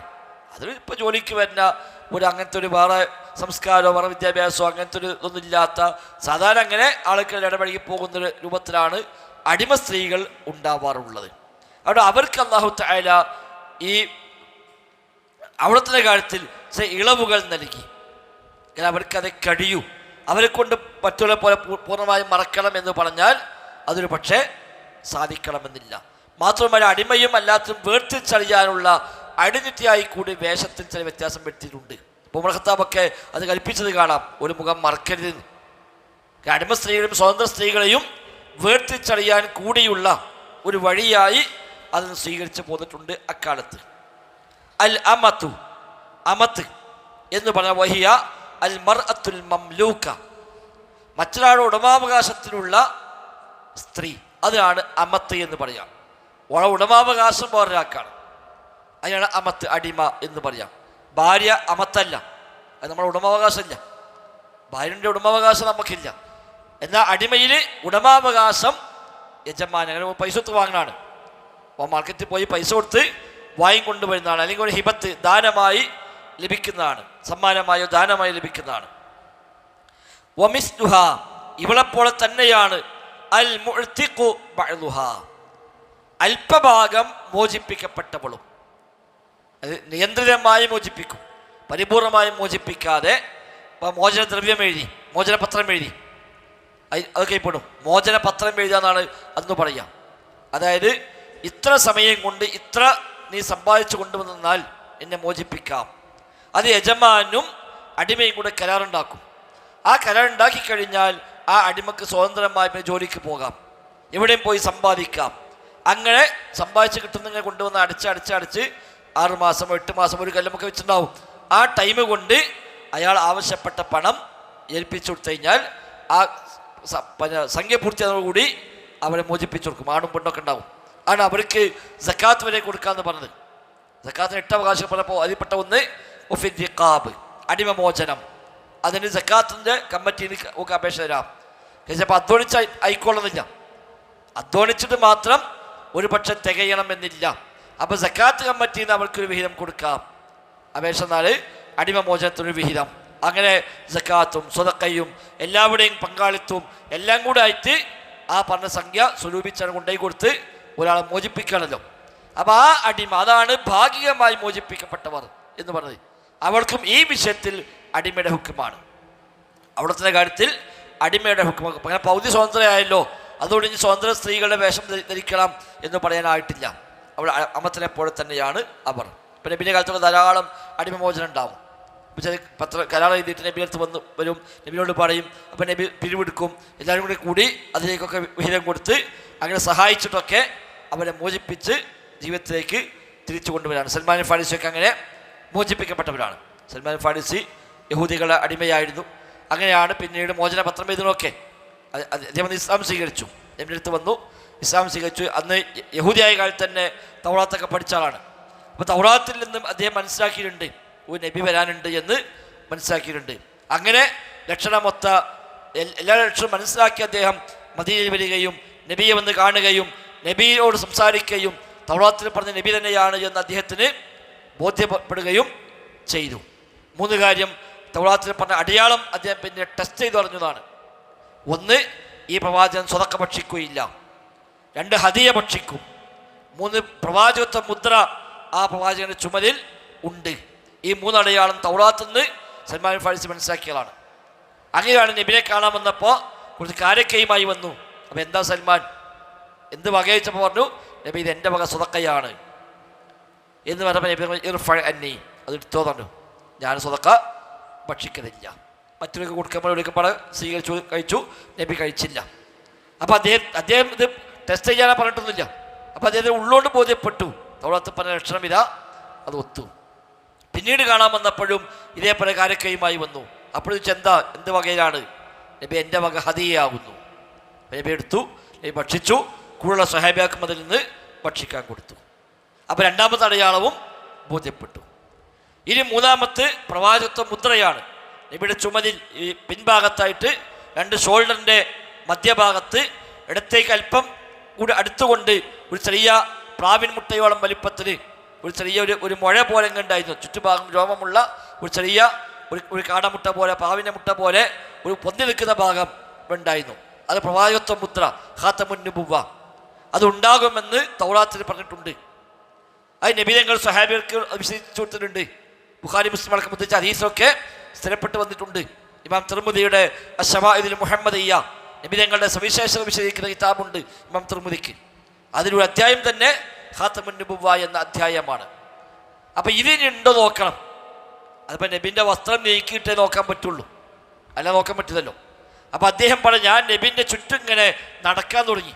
എന്താന്ന് പറയാതെ ഇടയ്ക്ക് ബാക്കിൽ പോയി വെക്കും, പിന്നെ മുന്നേക്ക് വരും, പിന്നെ ഇങ്ങനെ ബാക്കിൽ പോയി വെക്കും, ഇങ്ങനെ തിരിഞ്ഞു കളിക്കുകയാണ്. അപ്പം നബിക്ക് മനസ്സിലായി സൽമാൻ്റെ ഉദ്ദേശം എന്താന്ന്. അപ്പം നബി തങ്ങൾ തൻ്റെ ആ മുണ്ടൽപ്പം നീക്കി കാണിച്ചു കൊടുത്തു. അപ്പം സൽമാനെ ബോധ്യപ്പെട്ടു. അദ്ദേഹം ഇസ്ലാം സ്വീകരിച്ചു, മുസ്ലിമായി മാറി. അങ്ങനെ അദ്ദേഹം ജൂതന്മാർ തിരിച്ചുപോയി. അടിമയാണല്ലോ, ഓരോ ജീവിക്കുന്നത്. അവിടെ അദ്ദേഹം അവരോട് മോചന കരാർ എഴുതാൻ അദ്ദേഹം ആവശ്യപ്പെട്ടു. അപ്പോൾ ഒരു വലിയ ഡിമാൻഡ് വെച്ചു, മോചന കരാർ എഴുതാം, വലിയ സംഖ്യ ആവശ്യപ്പെട്ടു. 1. 2, അവരുടെ ഈത്തപ്പഴത്തോട്ടത്തിൽ 500 ഈത്തപ്പഴ തൈകൾ നടണം. ആ തൈകൾ നട്ടാ പോരാ, അത് വളർന്നു വലുതായി അത് ഈത്തപ്പഴം കായ്ക്കണം. 500 അത് കായ്ക്കുന്നതോടുകൂടി മതിയെന്നത്. ഈ ഈത്തപ്പന മരങ്ങൾ എപ്പോഴാണ് കായ്ക്കുന്നത്, ആ കായ്ക്കുന്നതോടുകൂടി സൽമാനെ മോചിപ്പിക്കാമെന്നാണ്. അതുവരെ അപ്പോൾ സ്വാഭാവികമായിട്ടും കുറേ കാലം എടുക്കുമല്ലോ. 500 മരം നട്ട് അതൊക്കെ വലുതായി അതൊക്കെ കായ്ച്ചു വരണമെങ്കിൽ വർഷങ്ങളെടുക്കും. ഈ സംഖ്യ കൊടുക്കും വേണം. ഈ കരാറാണ് അദ്ദേഹം എഴുതിയത്. അതുപോലെ അദ്ദേഹം അംഗീകരിച്ചുള്ളൂ. ഒരു വെച്ച കരാർ അതായിരുന്നു, അത് പറ്റുമെങ്കിൽ എഴുതിക്കോ അല്ലെങ്കിൽ പറ്റൂലാറ്. അദ്ദേഹം അത് എഴുതി നബിയുടെ അടുത്ത് വന്നു. നബിയുടെ വിഷയമൊക്കെ പറഞ്ഞു. നബി ഞങ്ങൾ സ്വഹാബിയോട് പറഞ്ഞു, നമുക്ക് സൽമാനെ സഹായിക്കണം, ഈ ഏറ്റ സംഖ്യ നമുക്ക് പാടെ കൂടിയിട്ട് ഉണ്ടാക്കണം. അപ്പോൾ എല്ലാവരും കൂടെ എല്ലാവരുടെയും വിഹിതവും ഒക്കെ പാടേക്ക് സ്വതക്കയായിട്ട് പിരിവുണ്ടാക്കി കൊടുത്ത് എല്ലാം കൂടി സ്വരൂപിച്ച് പൈസ ഏതായാലും ഒക്കെ ഒത്തു അത് കൊണ്ടുപോയി കൊടുത്തു. ഇനി 500 ഈത്തപ്പഴം മരം നടണം. അപ്പം നബി ഒരു കാര്യം ചെയ്യുക, സൽമാൻ ഒറ്റ നട്ട ആവൂല, നമ്മളൊക്കെ പാടെ കൂട്ടി സമാധാനമായിട്ടുണ്ട് നട ഒരു 500 ഈത്തപ്പഴം മരം ഉണ്ടായാൽ പോലെ. അപ്പം നബിയും സ്വഹാബികളൊക്കെ പാടാണ്ട് പോയി ഒരു തോട്ടത്തിലേക്ക്. നബി ഞങ്ങൾ പറഞ്ഞു, സൽമാനോട് നീ കുഴി കുഴിക്കുക, കുഴി കുഴിച്ച് മരം നടാൻ പറ്റിയ കോലത്തിലാക്കുക, എല്ലാവരും ഓരോ കൂടി സഹായിച്ചു കൊടുക്കുക, മരം ഞാൻ നട്ടോളാണ് നബി. അങ്ങനെ 500 കുഴി കുത്തി 500 തൈകൾ തയ്യാറാക്കി എല്ലാം റെഡിയാക്കിയിട്ട് ഓരോ തൈയും നബി എടുത്തിട്ട് ആ കുഴിയിലേക്ക് അങ്ങനെ വെച്ച് അതങ്ങനെ നട്ട് പിടിപ്പിച്ചു. 499 നബി നട്ടു. 1 ഉമർ ഖത്താബ് നട്ടു എന്നല്ല, ആ സീസണിൽ ഇത് മുഴുവൻ കായ്ച്ചു. തൊട്ടടുത്ത സീസണിൽ 499 മരങ്ങൾ കായ്ച്ചു, 1 കായ്ച്ചില്ല. ഉമർ ഖത്താബിന് മുഴുവത്തില്ലല്ലോ, നബിക്കിനെ മുഴുവത്തുള്ളൂ. അങ്ങനെ ഭയങ്കര സന്തോഷം സൽമാന്. കാരണം ഒരിക്കലും പ്രതീക്ഷിക്കാത്തല്ലേ, ഇതെല്ലാം കൂടി കായ്ച്ചു, പക്ഷെ 1 കായ്ച്ചിട്ടില്ല. അതുപോലെ പ്രശ്നമാക്കി, മുഴുവൻ കായ്ച്ചിട്ടില്ല. അപ്പം നബി എടുത്ത് വന്നപ്പോൾ നബി അങ്ങനെ ഉണ്ടാവുമല്ലോ, പോയി നോക്കാണ്. ആ പോയി നോക്കുമ്പോൾ 1 മരം കായ്ച്ചിട്ടില്ല. അപ്പോൾ ഉമർ ഖത്താബ് നബി ഇത് ഞാൻ നട്ടതാണ് പറഞ്ഞു. വെറുതെ കായ്ക്കാത്ത. ആ നബി ഞങ്ങളത് പടച്ചു. 2ാമത് കുഴിയുത്തി നബി അവിടെ ആ മരം നട്ടു, ആ മരവും കായ്ച്ചു. അങ്ങനെയാണ് സൽമാൻ ഫാരിസി മോചിപ്പിക്കപ്പെടുന്നത്. അപ്പം ഇങ്ങനെ മോചനപത്രം എഴുതിയ അടിമ, ആ അടിമക്കും അടിമയുടെ ഹുക്കുമാണ്. കാരണം മോചിപ്പിച്ചിട്ടില്ലല്ലോ, അപ്പം പകുതി ഫ്രീ ആയല്ലോ, അതുകൊണ്ട് സ്വതന്ത്ര പുരുഷൻ്റെ ഹുക്കുമ കൊടുക്കണം എന്ന് പറയാനായിട്ടില്ല. അതിന് അടിമ എന്ന് പറയുമ്പോൾ എല്ലാ അടിമയും, അത് പരിപൂർണമായ അടിമത്വമായിരിക്കാം, ഭാഗികമായി മോചിപ്പിക്കപ്പെട്ടതുമായിരിക്കാം. വേറെ നിവൃത്തില്ല. യജമാനൻ പറഞ്ഞാൽ അംഗീകരിക്കുന്നതാണ് എന്ത് ചെയ്യുക, എന്നാ വേണ്ടാറി. ഇത് ഇടകാലൊക്കെ ഉദ്ദേശിക്കുകയാണല്ലോ. മോചനപത്രം ആവശ്യപ്പെടുമ്പോൾ യജമാനന്മാർ സാധാരണ ഇതിൽ ചെയ്യുക വെച്ചാൽ അടിമൻ്റെ പ്രായം, അടിമൻ്റെ ശക്തിയും ആരോഗ്യമൊക്കെ നോക്കിയിട്ടാണ് കരാർ എഴുതുക. നല്ല ചെറുപ്പക്കാരാണ്, ഏത് പണിയെടുക്കാൻ പറ്റാനാണെങ്കിൽ അവരെ മോചിപ്പിച്ച് വിട്ടാൽ ചിലപ്പോൾ നഷ്ടമായിരിക്കും. ഇതുപോലെ കൂടെ അങ്ങനെ രാവിലെ പണിക്ക് വന്നേക്കാൻ കിട്ടുന്ന പൈസ വാങ്ങിക്കല്ലേ, അപ്പം പിന്നെ വെറുതെ മോചിപ്പിക്കുന്ന കാര്യമല്ലോ. അതല്ല, കുറച്ച് വയസ്സും പ്രായമൊക്കെ ആയി കാര്യമായി പണിയെടുക്കാൻ കഴിയും, കുറേ അസുഖമൊക്കെ ഉണ്ട്, എന്നാൽ പിന്നെ കിട്ടുന്ന പൈസക്കാണ് അവിടെ ഒഴിവാക്കാന്നുണ്ടാവും. മാർക്കറ്റിൽ കൊണ്ടുപോയി കൊടുത്താൽ ചിലപ്പോൾ അത്ര പൈസ കിട്ടൂല, മാർക്കറ്റിൽ വിൽക്കാൻ കൊണ്ടായാൽ അത്ര വില കിട്ടൂല. അപ്പോൾ ഒരു പക്ഷേ മോചന കരാർ എഴുതും. അതാണ് സാധാരണ രീതി. വിശ്വാസികളാണ് പിന്നെ തിരിച്ച് ചെയ്യലൊക്കെ. ഏതായിരുന്നാലും ഈ അമത്ത് അതേപോലെ ഭാഗികമായി മോചിപ്പിക്കപ്പെട്ട ആള് ഉമ്മുൽ വലദി, ഉമ്മുൽ വലദും ഇങ്ങനെ തന്നെയാകുന്നു. ഉമ്മുൽ വലദ് എന്ന് പറഞ്ഞാൽ വഹിയ അൽ അമത്തുൽ മംലൂക, അടിമ സ്ത്രീ, അല്ലത്തി ജാമഅഹ സയ്യിദുഹ, അവളുടെ യജമാനൻ അവളുമായി ലൈംഗിക ബന്ധത്തിൽ ഏർപ്പെട്ടു. ഫഹമലത്ത് മിൻഹു വവലദത്ത് ലഹു, അവൾ ഗർഭിണിയായി, അവൾ പ്രസവിച്ചു, വലദൻ, ഒരു കുട്ടിയെ പ്രസവിച്ചു. അങ്ങനത്തെ അടിമ സ്ത്രീക്കാണ് ഉമ്മുൽ വലദ് എന്ന് പറയുക. യജമാനിൻ്റെ കുട്ടിയെ അവൾ പ്രസവിച്ചു, അവരും അടിമയാണ്. പക്ഷെ അതോടുകൂടി അവൾക്ക് ചില അധിക ആനുകൂല്യങ്ങൾ ഇസ്ലാം നൽകി. യജമാനൻ്റെ കുട്ടിയെ പ്രസവിച്ചു കഴിഞ്ഞാൽ ഭാര്യ എന്ന് പറയുക, അടിമ സ്ത്രീയാണ് അപ്പോഴും. പക്ഷെ അവളുടെ പേര് മാറി അമത്ത് എന്നല്ല പിന്നെ പറയാം, ഉമ്മുൽ വലദ്, കുട്ടിൻ്റെ അമ്മ എന്ന് പറയാം. നമ്മൾ സാധാരണ കുട്ടികളപ്പാര് അമ്മാട്ടിൽ, അതിന് പകരം ഇവിടെ കുട്ടികളമ്മ എന്നാണ് പേര് വരിക. പിന്നെ അവളെ വിൽക്കാൻ പറ്റൂല, വേണ്ട, നിക്കാഹ് വേണ്ട. അതാണ് ഖുർആൻ പറഞ്ഞല്ലേ, ഇല്ലാ അസ്വാജിഹിം ഔ മാ മലക്കത്ത് അയ്മാനുഹും. അതാണത്. അവിടെ യജമാനന്മാർ പൊതുവെ ഈ അടിമ സ്ത്രീകളെ ലൈംഗിക ബന്ധത്തിൽ ഉപയോഗിക്കുകയില്ല. ഉപയോഗിച്ചു കഴിഞ്ഞാൽ അവൾക്ക് ദറജ കൂടി, പിന്നെ അടിമ സ്ത്രീ അല്ല, പിന്നെ മൂപ്പരെ കുട്ടിയാളമ്മ എന്നാണ് പേര് തന്നെ. രണ്ടാമത് പിന്നെ അവളെ വിൽക്കാൻ പറ്റൂല, അല്ലെങ്കിൽ വിൽക്കാൻ പറ്റും. മൂന്നാമത് യജമാൻ എപ്പോൾ മരിച്ചോ അതോടെ അവൾ സ്വതന്ത്രയായി. മറ്റൊരു യജമാൻ മരിച്ചാൽ സമ്പത്ത് ഓഹരി വെക്കുന്ന കൂട്ടത്തിൽ ഓഹരി വെച്ച് പോകും അടിമകളെയും, അത് സമ്പത്താണ്. അപ്പം മക്കള് ഓരിക്കുമ്പോൾ ഈ അടിമയും കൂടി കണക്കാക്കിയാണ് പാപ്പാടെ സ്വത്ത് മൊത്തം കണക്കൂട്ടുക, എന്നിട്ടാണ് ഓഹരി വെക്കുക. അതുകൊണ്ട് അടിമ സ്ത്രീകൾ തൻ്റെ ഭർത്താവിനാൽ ഗർഭം ചുമക്കാൻ ആഗ്രഹിച്ചിരുന്നു. അതുകൊണ്ട് അവൾക്ക് ഒരു പകുതി സ്വാതന്ത്ര്യം കിട്ടി, അതേപോലെ അധികാരം കൂടി, അവൾക്കൊരു മഹത്വം വർദ്ധിച്ചു. ഇനി ഭർത്താവ് മരിക്കുന്ന ഈ യജമാനൻ മരിക്കുന്നതോടുകൂടി അവൾ സ്വതന്ത്രയായി മാറുകയും ചെയ്യും. ആ കുട്ടിയൊട്ട് അടിമ ആവുകയുമില്ല. കുട്ടി അടിമയല്ല, കുട്ടി സ്വതന്ത്ര കുട്ടിയായിട്ടാണ് കണക്കാക്കി പോരുക. അതുകൊണ്ട് സാധാരണഗതിയിൽ യജമാനന്മാർ അവരെ ലൈംഗിക വീഴ്ചയ്ക്ക് ഉപയോഗിക്കുന്നില്ല. അടിമ സ്ത്രീകളാവട്ടെ ലൈംഗിക വീഴ്ചയ്ക്ക് അവർ ഉപയോഗിച്ചെങ്കിൽ എന്ന് ആഗ്രഹിക്കാറുമുണ്ട്. അപ്പം ഈ ഉമ്മുൽ വലതും ഭാഗികമായി സ്വതന്ത്രയാണ്, എന്നാലും അവൾ അടിമയാണ്. അതുകൊണ്ട് ഉമ്മുൽ വലതിനും അടിമ സ്ത്രീയുടെ ഹുക്കുമാണ് അവിടുത്തെ കാര്യത്തിൽ ഉള്ളത്. സ്വതന്ത്രമാകുമ്പോൾ നോക്കാം, ഇപ്പം ആയിട്ടില്ലല്ലോ.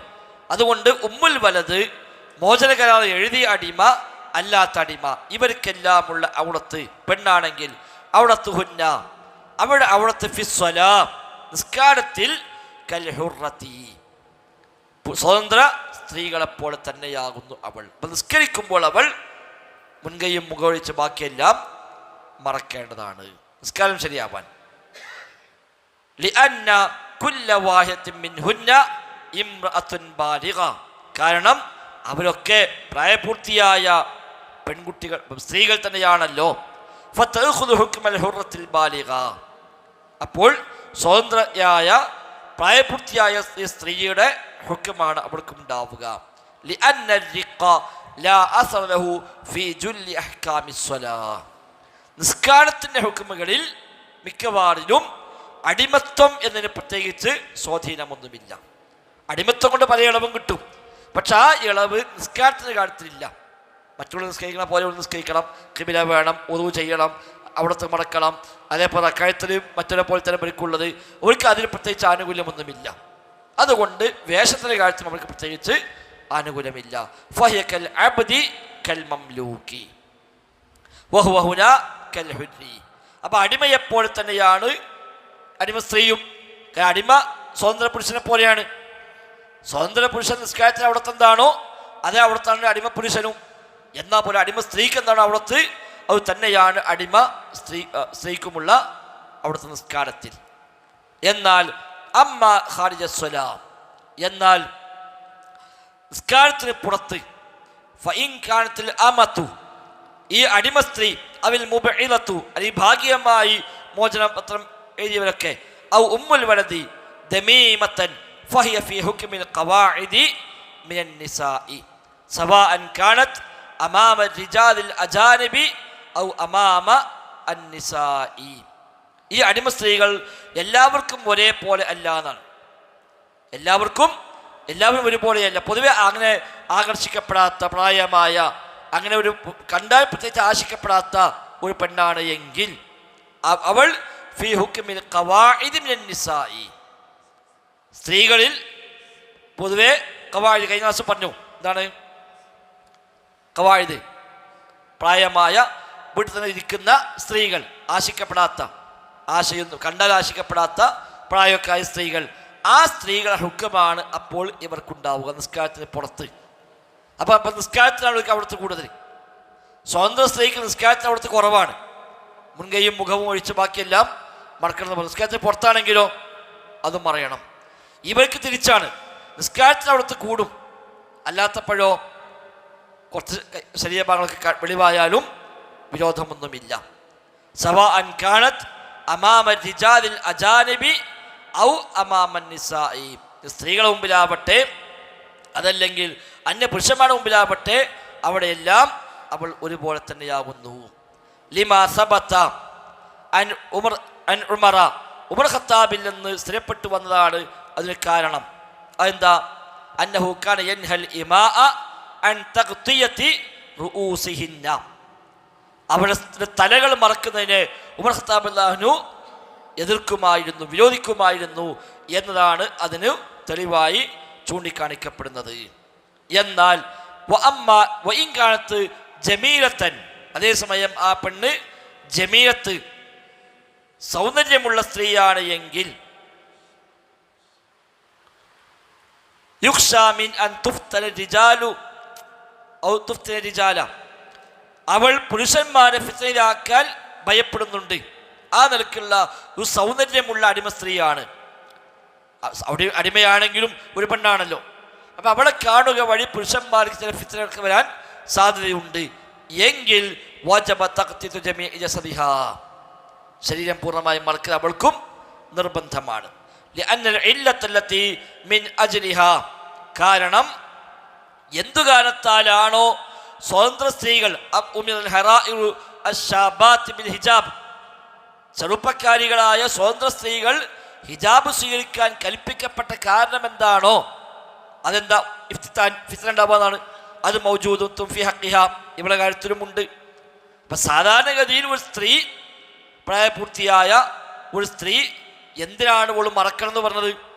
അവിടെ കണ്ട പുരുഷന്മാർക്ക് ഫിത്ന വരാം. അതേ കാരണം ഇവൾക്കുമുണ്ട്. അതുകൊണ്ട് അവളും അവിടെ മറക്കേണ്ടതുണ്ട്. ഇനി വയംബഗി, അനിവാര്യമാണ്, അയ്യുഅലമ അന്ന ജവാസൻ നദ്രി ഇലാ മാ ലൈസ ബിഔറത്തിൻ മിൻ റിജാലി വന്നിസാഇ വസ്സിഗാരി വൽകിബാർ മിമ്മാ തഖദ്ദമ ദിക്റുഹു മുഖയ്യദുൻ ബിമാ ഇദാ ലം യൂജദ് ശഹവതു ഇസ്തിംതാഇൻ മിനർ റാഇ. പൊതുവായ നിയമം അഥവാ വയംബഗി, അനിവാര്യമാണ്, യുഅലമ, മനസ്സിലാക്കൽ, അന്ന ജവാസൻ നദ്രി, നോക്കൽ ജായിസാണ് എന്ന് പറഞ്ഞത്, ഇലാ മാ ലൈസ ബിഔറ, അവിടത്തല്ലാത്ത ഭാഗം നോക്കാം എന്ന് പറഞ്ഞല്ലോ. അപ്പം മെഹ്റമിൻ്റെ മുമ്പിൽ അവിടത്ത്, മറ്റു പെണ്ണിൻ്റെ മുമ്പിൽ അവിടത്ത്, കുട്ടിൻ്റെ മുമ്പിൽ അവിടത്ത്, കുട്ടിയായ പെണ്ണിൻ്റെ അവിടത്ത് ഇതൊക്കെ പറഞ്ഞു. അതല്ലാത്തൊക്കെ കാണൽ ജായിസാണ് എന്ന് പറഞ്ഞല്ലോ.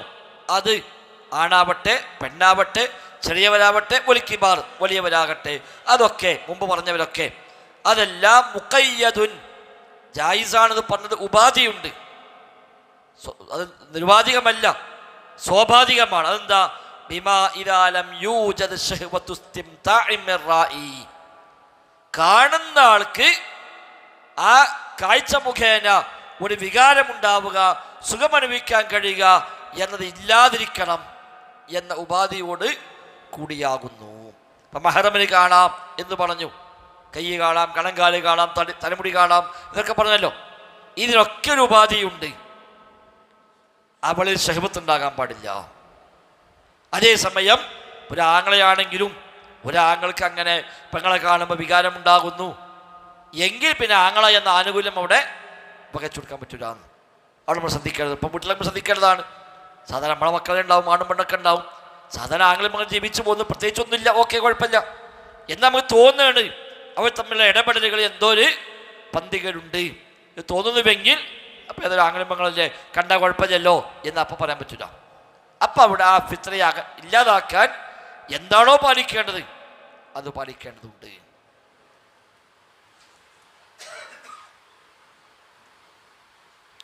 താഴെ നമ്പർ 4 കാണാം. കാലഫി നിഹായത്തിൽ കണ്ടോ, നിഹായിൽ പറഞ്ഞൊരു മസ്അല, അന്നദ്റു ബിശഹ്വത്തിൻ ഹറാമുൻ ഖത്അൻ.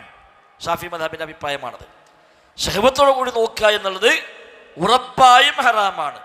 ലികുല്ലി മൻദൂരിൻ ഇലൈഹി, ഏതൊരാൾ നോക്കുകയാണെങ്കിലും ശരി, മിൻ മഹ്റമിൻ വഗൈരിഹി, മഹ്റമാവട്ടെ അല്ലാത്തവരാകട്ടെ, ഷഹ്വത്തുണ്ടോ ഹറാമാണ്. ഗൈരി സൗജത്തിഹി വ അമത്തിഹി, ഭാര്യയും അടിമ സ്ത്രീയും അല്ലാത്ത ആരും. ഭാര്യയാണെങ്കിൽ കുഴപ്പമില്ല, അങ്ങനെ ഭാര്യ ഷഹ്വത്തുണ്ടാവും, ഉണ്ടാകണമല്ലോ, അപ്പം അവിടെ വിരോധമില്ല. അതേപോലെ അടിമ സ്ത്രീയും അതല്ലാത്തതെല്ലാം.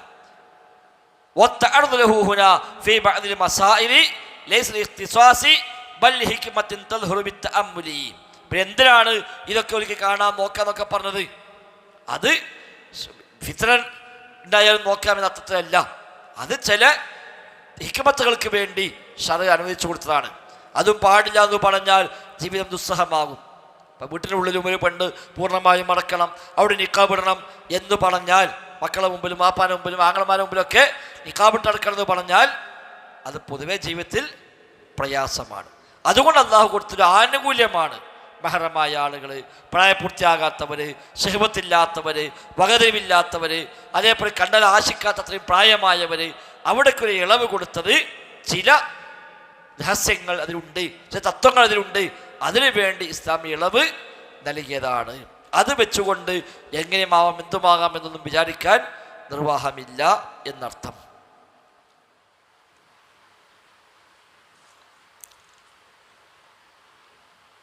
അമ്മ അല്ല ഔ ഖൗഫ് ഫിത്ന, ശഹ്വത്തില്ലാതിരിക്കുക, ഔ ഖൗഫ് ഫിത്ന അല്ലെങ്കിൽ ഫിത്ന പേടിക്കാതിരിക്കുക എന്ന ഖൈദ് ഉപാധി അവിടെ ഉണ്ട്.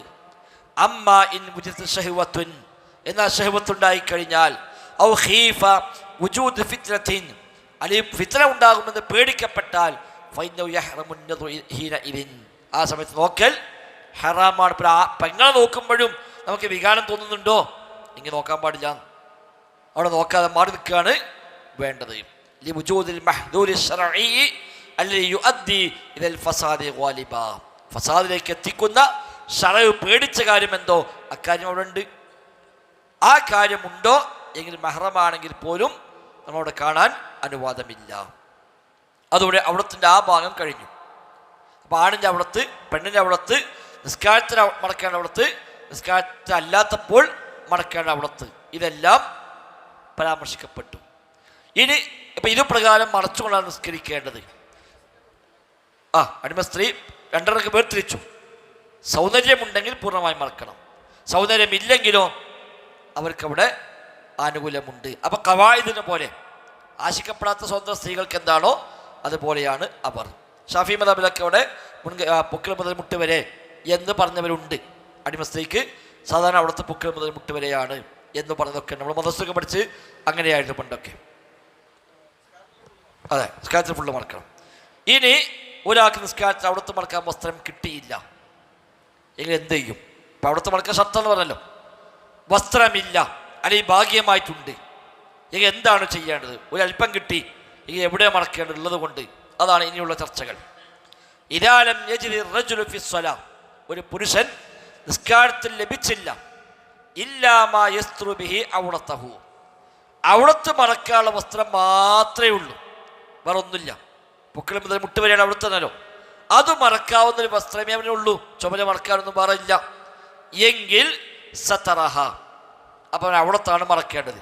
വതറക ആതിഖൈഹി, അപ്പം രണ്ട് ചുമലുകളെ ഒഴിവാക്കുക. ഒറ്റ വസ്ത്രമുണ്ട്, ഒരു ചുമല് മറച്ചിട്ട് അവിടുത്തെ വെളിവാക്കണോ? അവിടുത്തെ മറച്ചിട്ട് ചുമല് വെളിവാക്കണോ? അവിടുത്തെ മറക്ക ചുമല് വെളിവാക്കുക. ഇനി അവിടുത്തെ മടക്കാൻ മാത്രമുള്ള വസ്ത്രമേ കിട്ടിയുള്ളൂ എങ്കിൽ ആ ഉള്ള വസ്ത്രം കൊണ്ട് അവിടുത്തെ മടക്കുക, അപ്പോൾ ചുമൽ മടക്കേണ്ടതില്ല. വഹാദ ഖൗലുൽ ജംഹൂർ, ഇതാണ് ഭൂരിപക്ഷത്തിൻ്റെയും അഭിപ്രായം. ഹദീസ് ജാബിരിൻ അസ്സാബിഖ്, നമ്മൾ നേരത്തെ പറഞ്ഞ ജാബിർലാവിൻ്റെ ആ ഹദീസാണ് അതിന് തെളിവായി ഉന്നയിക്കാനുള്ളത്.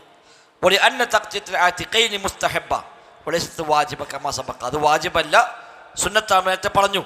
അത് പ്രകാരം അപ്പം അതും വാജിബാന്ന് വന്നാലോ അവിടുത്തെ മടക്കും വാജിബായി, മറ്റും വാജിബായി.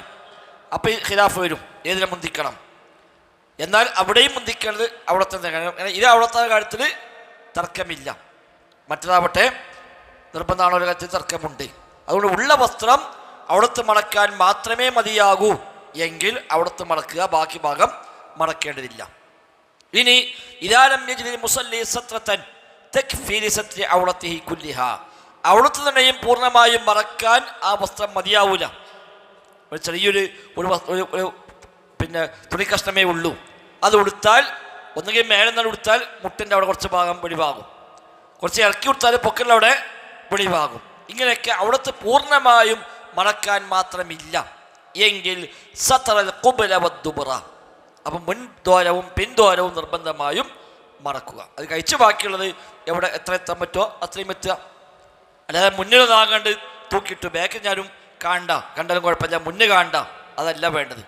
മുൻഭാഗവും പിൻഭാഗവും അവൻ മറക്കുക. ഫയജിബു തഖദീമുഹുമാ, അപ്പോൾ മുൻതോടത്തെയും പിൻതോടത്തെയും മുന്തിക്കണം. അലാ ബഖിയത്തിൽ ഔറത്തി, മറ്റു ഔറത്തിനേക്കാൾ. ഇദാ ലം യജിദ് മാ യക്ഫി ലിസത്രി ജമീഇ ഔറത്തിഹി, ഔറത്ത് പൂർണ്ണമായും മറക്കാൻ മതിയായ വസ്ത്രമില്ലാതിരിക്കുമ്പോൾ മുന്തിക്കേണ്ടത് ഏതിനെ? മുൻതോടത്തെയും പിൻതോടത്തെയുമാണ്. വഹാദാ ഖൗലുൽ ജംഹൂർ, ഇതാണ് ഭൂരിപക്ഷത്തിൻ്റെയും അഭിപ്രായം. ലിഅന്നഹുമാ അഗ്ലദുൽ ഔറത്തി, കാരണം ഔറത്തിൻ്റെ കൂട്ടത്തിൽ ഏറ്റവും ഗൗരവമേറിയ ഔറത്ത് അതാകുന്നു.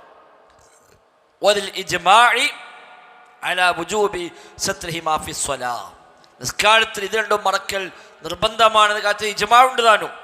വലിൽ ഇജ്മാഇ അലാ അന്നഹുമാ ഔറ, അത് രണ്ടും ഔറത്താണെന്ന കാര്യത്തിലും ഇജ്മാ ഉണ്ട്, അതൊരു ഖിലാഫില്ല. മറ്റവൾ പറഞ്ഞു മുട്ടുപിടോ പൊക്കിൾ പിടോ അതിൻ്റെ ഇടയിലേ പെടുള്ളൂ എന്നുള്ളൊക്കെ ചർച്ച വന്നല്ലോ.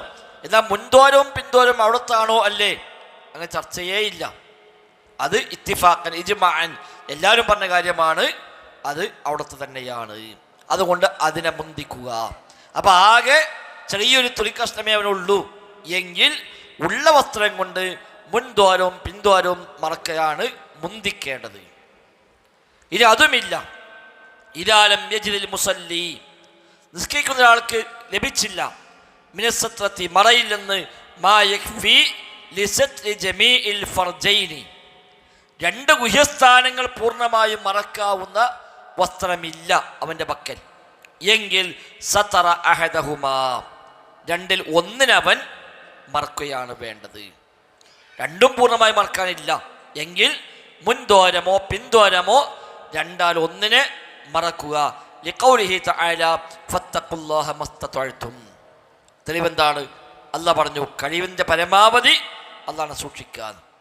അപ്പോൾ അവന് സ്വാതന്ത്ര്യമുണ്ട്, രണ്ടിൽ ഏതാണ് മറക്കാൻ നല്ലത് എന്നവന് സ്വാതന്ത്ര്യമുണ്ട്. ചില പറഞ്ഞു മുൻഭാഗത്തെ മുന്തിക്കണം, ഈ രണ്ടും ഗൗരവമാണ്, അതിൽ ഗൗരവം മുൻഭാഗമാണ് എന്ന് പറഞ്ഞവരുണ്ട്. ഇനി അതല്ല ആൾ കാണാൻ സാധ്യതയുള്ളൊരു ഭാഗം അതൊക്കെ നോക്കാം, ചിലപ്പോൾ മുന്നിൽ നിന്ന് ആരും വരാൻ സാധ്യതയില്ല, അവിടെ ഒരു ചുമലടുപ്പിച്ച് നിൽക്കുകയാണ്, ഞാൻ അവിടെ നിന്ന് ആരും വരാൻ സാധ്യത, ബാക്കിൽ നിന്ന് ആൾ വരാൻ സാധ്യതയുള്ളത് എങ്കിൽ ബാക്ക് മറിച്ചിട്ട് മുൻഭാഗം മറക്കാതെക്കണോ, അതല്ല തിരിച്ചാണ് എങ്കിൽ മുൻഭാഗം മറിച്ച് ബാക്ക് മറക്കാതെക്കണോ, അതൊക്കെ സന്ദർഭം സാഹചര്യം അനുസരിച്ച് അവനവിടെ അനുവാദമുണ്ട്. ഇനി ഇതാ അദിമൽ മുസല്ലി അസത്ര, ഇനി മറക്കാൻ ഒന്നുമില്ല, വസ്ത്രം ഒട്ടുമില്ല. ഒരാൾ ജയിലിലാണ്, വേഷം ഒന്ന് കംപ്ലീറ്റ് നഗ്നനാക്കി അവനെ കൊണ്ട് ജയിലിട്ടതാണ്, ഓരവിടെ വേറൊന്നും മറക്കാനൊന്നും ഒരാളും കൊടുത്തിട്ടില്ല. അതിനിപ്പോൾ ദുരന്തങ്ങളുണ്ടായി, ആളുകൾ ഒന്നാകെ കിടന്നോത്തുനിന്ന് ഇറങ്ങി ഓടി, പല ശരീരം പിന്നെ കിട്ടുമ്പോൾ ഒന്നുമില്ലാത്ത അവസ്ഥയിലാണ് മൃതശരീരമൊക്കെ നമുക്ക് വയനാട്ടിലൊക്കെ കിട്ടിയത്. അപ്പം അങ്ങനെയൊക്കെ ഒരാൾ ജീവനോടെ കിടക്കുകയാണ്, ഒരു വസ്ത്രമില്ല, ഒന്നുമില്ല, ബോധമുണ്ട്, നിസ്കരിക്കാൻ സമയത്ത് എന്ത് ചെയ്യും? അത്ര ഒരു ഘട്ടം വന്നാൽ മറക്കാവുന്ന ഒന്നുമില്ല, ഔളത്തിൻ്റെ ഒരു ഭാഗം പോലും മറക്കാൻ അവൻ്റെ കൈവശം ഒന്നും ലഭിക്കാനില്ല, വസ്ത്രയിക്കോളുന്നില്ല, യലായാ മതി, ഇതൊന്നുമില്ല, ഒന്നും അവൻ ധരിക്കാൻ കിട്ടിയില്ല എങ്കിൽ ആളുകൾ അവനെ കാണുന്നിടത്താണെങ്കിൽ, വസ്ത്രമില്ല, രണ്ടാം വസ്ത്രം ഉണ്ടാകും, ഒന്ന് ഒറ്റക്കാണ്, ഒരു ജയിലിലാണ്, ഒന്ന് സന്നിലാണ്, വേറെ ആരുമില്ല, ഒറ്റയ്ക്കേ ഉള്ളൂ എങ്കിൽ ഒരു ഹുക്മ്. അതല്ല ഒരെ കൂടെ മറ്റാരെയൊക്കെ ഉണ്ട്, അവരും കാണുന്നുണ്ട് എങ്കിൽ സ്വല്ലാ ഖാഇദ, ഇരുന്നു കൊണ്ടവൻ നിസ്കരിക്കട്ടെ. ലിഅല്ലാ തുറാ ഔറത്തുഹു, അവിടെ ഔറത്ത് കാണാതിരിക്കാൻ, ഫയതഅദ്ദാ ബിദാലിക, അതുവഴി പ്രയാസമുണ്ടാകും. അപ്പം അങ്ങനത്തെ ഘട്ടത്തിലാണ് വേറെ ഒരാളുണ്ട്, രണ്ടാളുടെ, കുറച്ച് ആളുകളുണ്ട്, അതിനിടയിലാണ് അവനാവട്ടെ മറക്കാനൊന്നുമില്ല എങ്കിൽ അവൻ ഇരുന്ന് നിസ്കരിക്കട്ടെ. വഇല്ലം യകുൻ യറാഹു അഹദുൻ, എന്നാൽ ഒരാളും കാണുന്നില്ല, അവൻ മാത്രമേ ഉള്ളൂ എങ്കിൽ വജബ അലൈഹി അൻ യുസല്ലിയ ഖായിമ, നിന്ന് നിസ്കരിക്കൽ അപ്പോൾ അവന് വാജിബ, നിർബന്ധമാണ്. ഓ മാത്രമേ ഉള്ളൂ, ഒരു നിർവാഹമില്ലല്ലോ, ധരിക്കാനില്ലാത്തതുകൊണ്ടല്ലേ, അപ്പം അവനെ കൂടെ അതേ കഴിയുള്ളൂ, അവൻ അങ്ങനെ നിസ്കരിക്കുക. ലിഖൗലിഹി തആല വഖൂമൂ ലില്ലാഹി ഖാനിതീൻ എന്ന ആയത്ത് പ്രകാരം ഖിയാം നൃത്തമാണ് അതിൻ്റെ ഏറ്റവും ഒന്നാമത്തേത്. വഖദ് അജ്മഅ അഹ്ലുൽ ഇൽമി, അറിവുള്ളവർ പണ്ഡിതന്മാർ ഇജ്മാ ആയിരിക്കുന്നു അലാ അന്നഹു ലാ തസ്ഖുതു അൻഹു സ്വലാത്തു, ആ സമയത്തും നിസ്കാരം ഒഴിവാകുകയില്ല എന്ന കാര്യത്തിൽ ഇജ്മാ ഉണ്ട്. അപ്പം ആ സമയത്ത് നിസ്കരിക്കാനോ പറയാൻ പറ്റുമോ? വസ്ത്രം ധരിക്കാവുന്നില്ല, നഞ്ഞിപ്പോൾ തൽക്കാലം നിസ്കരിക്കണ്ട, ഇന്നെല്ലാം കയ്യിൽ പോയിട്ട് വസ്ത്രം കിട്ടി നിസ്കരിച്ചാൽ മതി, അതില്ല. നിസ്കാരം ഒഴിവാവുകയില്ല. ആ സമയത്ത് അവൻ എങ്ങനെയാണോ പറ്റുക അങ്ങനെ അവൻ നിസ്കരിക്കുക. പൊതുവേ പണ്ഡിതന്മാർ ഇജ്മാ ആയ കാര്യമാണ്. അലാ ഫാഖിദി സിത്ര, മറ ഇല്ലാത്തവൻ, ഇദാ സ്വല്ലാ ഉറിയാനൻ, അവൻ നഗ്നനായി നിസ്കരിച്ചാൽ ലാ തജിബു അലൈഹിൽ ഇആദത്തു, മടക്കലവന് നിർബന്ധമില്ല എന്ന കാര്യത്തിലും പൊതുവേ പണ്ഡിതന്മാർക്ക് ഏകാഭിപ്രായമുണ്ട്. അങ്ങനെ നിസ്കരിച്ചു, പിന്നീടൊക്കെ കഴിഞ്ഞ് വന്നതിന് ശേഷം വസ്ത്രം കിട്ടിയതിനു ശേഷം ആ നിസ്കാരം രണ്ടാമത് നിസ്കരിക്കണോ? വേണ്ട. ആ സമയത്ത് അവൻ എന്താണോ ബാധ്യത അവൻ നിർവഹിച്ചു കഴിഞ്ഞു.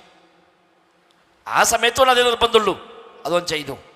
ഇനി പിന്നത്തെ സമയത്ത് ഓന് ആശ്വാസം കിട്ടി, അപ്പം അന്ന് ചെയ്ത അമല് രണ്ടാമത് ചെയ്യണോ? അത് വേണ്ട. ഷാഫി മതം അങ്ങനെ തന്നെയാണ്. പൊതുവേ പണ്ഡിതന്മാരും അങ്ങനെ മടക്കി നിസ്കരിക്കണമെന്ന് പറഞ്ഞിട്ടില്ല. നാട്ടിൽ മസാല അങ്ങനെ ഉണ്ടെന്നല്ലാതെ പൊതുവേ അങ്ങനെ ഇല്ല. പിന്നെ അതിൽ ഒരു ഇതുണ്ട്, ഷാഫി മതം ചർച്ച വന്നത് ഒരാൾക്ക് കുറച്ച് കാത്തു നിന്നാൽ വസ്ത്രം കിട്ടാൻ സാധ്യതയുണ്ട്, പിന്നെ സമയം കഴിഞ്ഞ് പോകും. അപ്പം അവിടെ ആ മസാല പറഞ്ഞു, വെള്ളം കിട്ടാൻ കാത്തിക്കുന്നത് അതുങ്ങൾ പറഞ്ഞല്ലോ, അവിടെ ചർച്ച ഉണ്ട്. അപ്പം ഏതിനെ മുന്തിക്കണം? കുറച്ച് നിന്നാൽ സമയം കഴിഞ്ഞ് പോകും, പക്ഷെ വസ്ത്രം കിട്ടും. അപ്പം ആ സമയം കഴിഞ്ഞോട്ടെ, വസ്ത്രം കിട്ടി നിസ്കരിച്ചാൽ മതി എന്ന് തീരുമാനിക്കണമോ? അതല്ല, സമയത്തിന് മുൻതൂക്കം കൊടുത്തുകൊണ്ട് വസ്ത്രമില്ലെങ്കിൽ ഓല നിസ്കരിക്കണോ? അവിടെ ചർച്ചകൾ, അതും ഷാഫി മദ്ഹബിലെ പിൽക്കാലക്കാരിൽ അങ്ങനത്തെ ചർച്ചകൾ വന്നിട്ടുണ്ട്. എന്നല്ലാതെ ഓൻ നിസ്കരിക്കണ്ട എന്ന് പൊതുവെ ആരും പറഞ്ഞിട്ടില്ല, നിസ്കാരം മടക്കണമെന്നും പറഞ്ഞിട്ടില്ല. 2 മസലയും കൂടെ ഉള്ളൂ ഈ ബാബിൽ, അത് പൂർത്തിയാക്കല്ലേ. 1477 മസല,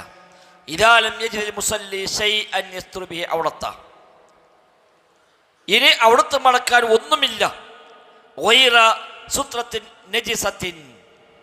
നജസായ വസ്ത്രമല്ലാതെ വേറെ ഒന്നുമില്ല. ഒരു വസ്ത്രമുണ്ട്, പക്ഷെ അതിലാകെ മൂത്രമാണ്, അല്ലെങ്കിൽ കാഷ്ടമാണ്, നജസായ വസ്ത്രമാണ്, അതല്ലാത്ത വസ്ത്രമില്ല എങ്കിൽ സ്വല്ലാ ഫീഹാ, അതിൽ അവൻ നിസ്കരിക്കണം. അപ്പോൾ അത് ധരിച്ച് നിസ്കരിക്കണമോ അല്ല നഗ്നനായി നിസ്കരിക്കണമോ? ഉള്ള വസ്ത്രം നജസാണ്, അപ്പം നജസ് ഉണ്ടാകാൻ പറ്റില്ലല്ലോ. അപ്പം നജസ്സുള്ള വസ്ത്രമായതുകൊണ്ട് ത്വഹാറത്ത് ഇല്ലാതാകുമ്പോൾ, അപ്പം ത്വഹാറത്തിനെ മുന്തിക്കണമോ അത് അവിടുത്തെ മടക്കിനെ മുന്തിക്കണമോ? അപ്പോൾ ത്വഹാറത്ത് മുന്തിച്ചാൽ അവൻ നഗ്നനായി നിസ്കരിക്കണം, അവിടുത്തെ മടക്കിനെ മുന്തിച്ചാലോ നജസ്സുള്ളത് എടുത്ത് നിസ്കരിക്കണം. ഏത് വേണം? അവിടെ ഉള്ള വസ്ത്രം ധരിച്ചവൻ നിസ്കരിക്കട്ടെ.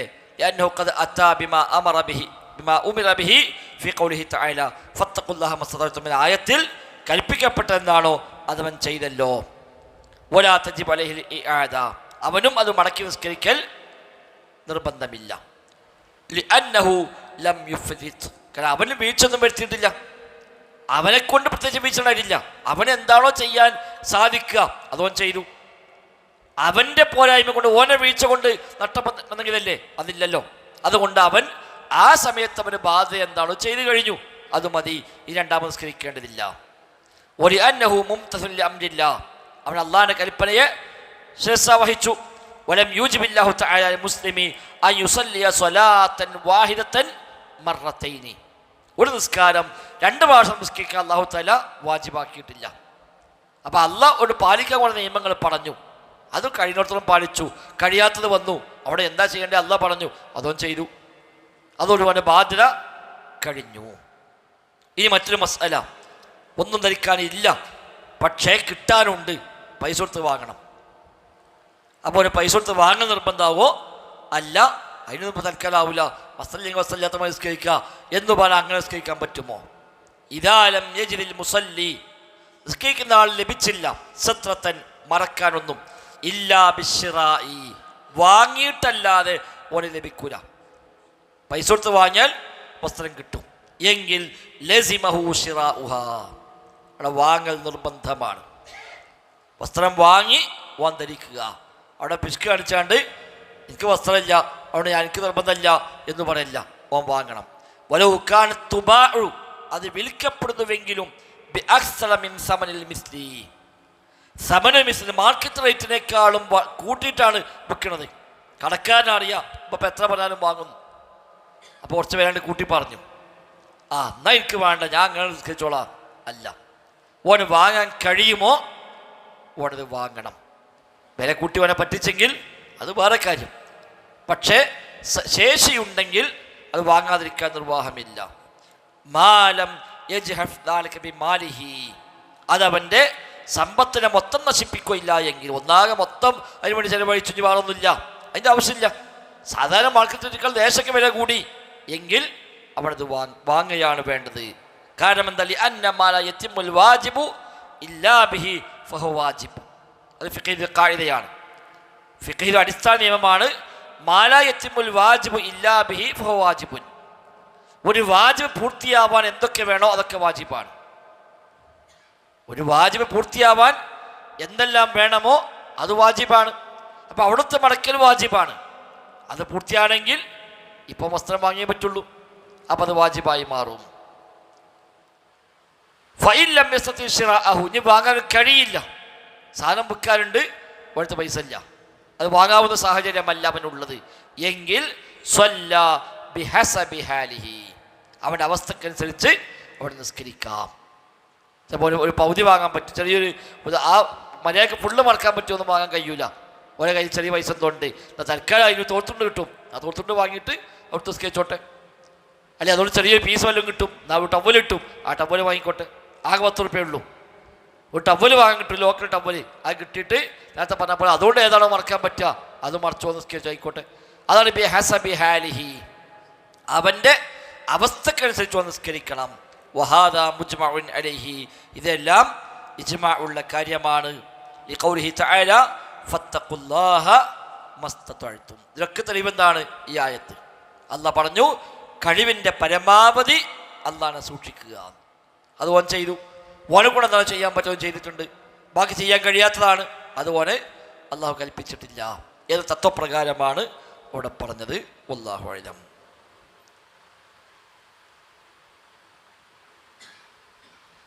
താഴെ മസ്അല കൊടുക്കുന്നുണ്ട്, ഏറ്റവും അടിയിൽ മസ്അല കണ്ടോ. ഇനി ഏത് അവസ്ഥയിലാണെങ്കിലും വസ്ത്രം ഒന്നുമില്ല എങ്കിൽ ഇരുന്ന് നിസ്കരിക്കണം. നിന്ന് നിസ്കരിച്ചാലും ജായിസാണ്, തെറ്റൊന്നുമില്ല.